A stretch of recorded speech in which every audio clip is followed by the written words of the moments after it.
Le préscolaire est une étape déterminante dans le parcours des enfants. C'est la porte d'entrée de l'école. Allons voir comment les enseignantes et enseignants du préscolaire voient leur contribution au cheminement de leurs petits. Une classe de maternelle, c'est une micro-société, donc on a vraiment toutes sortes de personnalités. Il y en a pour qui le respect, c'est plus difficile. Il y en a que c'est tout naturel, le partage.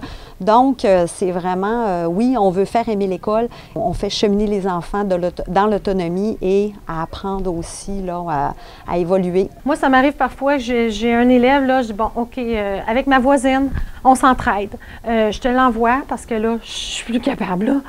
Ses comportements, son bruit, ses chansons, ses petits bruits de bouche, ma patience a des limites.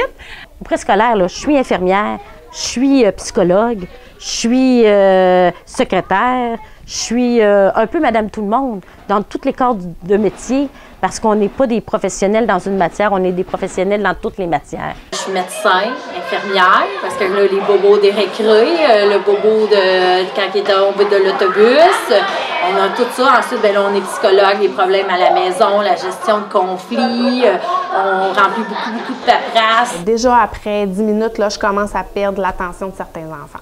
On essaie de graduer au courant de l'année parce qu'on les prépare à la première année.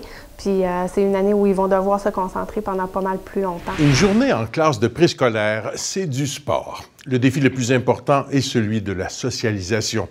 L'enfant passe de la maison ou du service de garde à une classe de plus de 15 élèves. Moi, souvent, ce que je dis à des parents, c'est quand on les reçoit au premier bulletin, des fois, ils disent « Mon Dieu, mon enfant a tellement changé. » Puis de par la journée qu'il fait, le soir, il est fatigué. J'ai presque plus de temps avec lui à la maison. Puis je leur dis « C'est dommage, mais moi, j'ai souvent le meilleur de vos enfants. » Quand je laisse une cohorte au mois de juin, c'est toujours le cœur gros et je verse toujours des larmes parce que je m'attache à eux. C'est une petite victoire quand les parents me disent que leur enfant aime venir à l'école.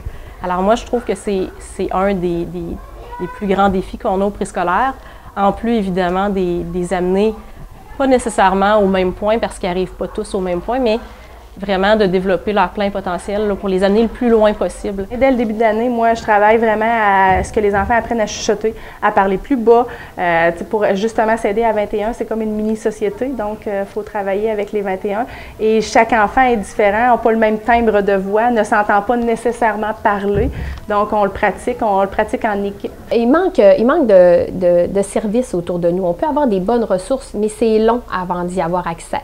Je parle de psychologie, l'orthophonie, l'ergothérapie. Quand on a besoin de services pour un élève en particulier, c'est souvent long. Enseigner au préscolaire, c'est de semer des belles petites graines dans la terre étant les élèves, s'assurer que les racines vont bien prendre forme et c'est plus tard, avec la magie, qu'on va voir les tiges, les feuilles, les fleurs, les fruits pousser.